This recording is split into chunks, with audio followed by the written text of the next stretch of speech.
que le président Bazoum soit réinstallé dans ses fonctions de président du Niger afin de s'occuper de la gestion de son pays comme celle-ci lui a été confiée par le peuple nigérien.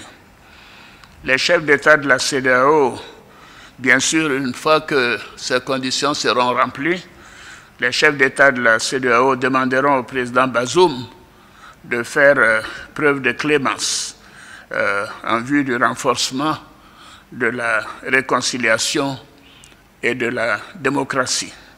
Nous avons réaffirmé aussi que les putschistes seront tenus pour responsables pour tout ce qui pourrait arriver au président Bazoum, à son épouse, aux membres de sa famille et à toutes les personnes détenues avec lui.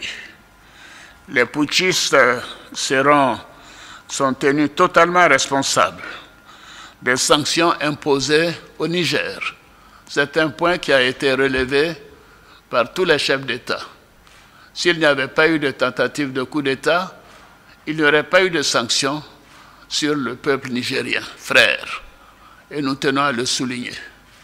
La Côte d'Ivoire a des relations fortes et spéciales avec le Niger, depuis le temps d'Ameni Diori et de Houphouët-Boigny. Et nous souffrons de voir le peuple frère du Niger soumis à des sanctions. Fermeture de banques, commerce interrompu, diminution de fourniture d'électricité, mais nous tenons à dire que cela est la faute des putschistes. S'il n'y avait pas eu de tentative de coup d'État, cela ne serait pas arrivé. Je tiens à le souligner. Alors donc je demande personnellement, et les chefs d'État l'ont dit, nous demandons aux putschistes de mettre fin à la souffrance des Nigériens. Ça fait plus d'une semaine que ce pauvre peuple n'a pas d'électricité dans la plupart des régions. La nourriture commence par manquer. La famine pourrait s'installer dans le pays. Les gens ne peuvent retirer que 10 000 francs par jour et encore, ainsi de suite. Il faut mettre fin aux souffrances des Nigériens. Alors, la CEDEAO, vous savez, a fait sa part. Elle a dépêché plusieurs émissaires, dont le président Abdou Salam Aboubakar et le sultan de Sokoto, Saad Aboubakar. Mais ils n'ont pas été reçus par le chef de la junte et les putschistes. Cela est contraire à nos traditions africaines et constitue un manque de respect pour ces hautes personnalités, pour le Nigeria et pour toute la CEDEAO. Ce n'est pas acceptable. La CEDEAO, en fonction de toutes les informations que nous avons obtenues, le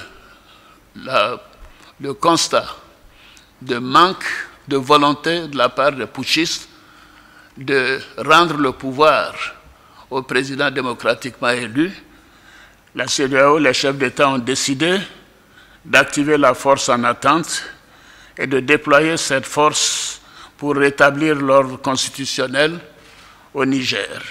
Les chefs d'État ont marqué un accord donc pour le déploiement des troupes d'un certain nombre de pays, dont la Côte d'Ivoire. La Côte d'Ivoire fournira un bataillon et a pris toutes les dispositions financières pour l'opération. Si elle doit durer 3 mois, les provisions seront faites au niveau budgétaire pour que nos soldats et nos officiers qui participeront à cette opération ne manquent de rien. Donc la Côte d'Ivoire est prête et je viens de donner instruction au chef d'état-major général des armées de commencer la mobilisation de ces troupes pour leur participation à cette opération de la CEDEAO. Je voudrais indiquer que ces décisions sont collectives, sont celles de la communauté des États de l'Afrique de l'Ouest. Ce ne sont pas des décisions qu'il faut attribuer à un État. que ce soit le Nigeria ou la Côte d'Ivoire ou le Bénin, ces 3 pays déjà ont indiqué leur capacité de participer à cette opération. D'autres pays le feront bientôt. Donc la conférence des chefs d'État tient à le faire savoir que c'est une opération de la CEDEAO.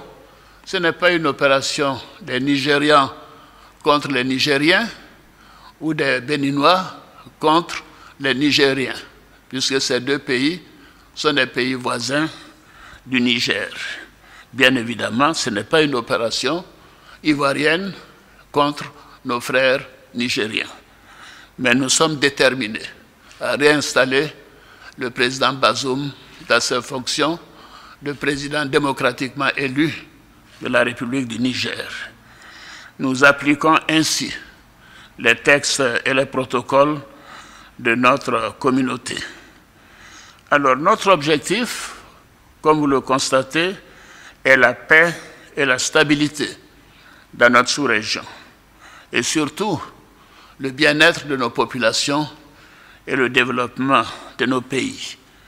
Depuis que des putschs sont arrivés dans la sous-région, on peut constater qu'aucun des pays où il y a eu un putsch n'a amélioré sa situation économique ou sa situation sécuritaire.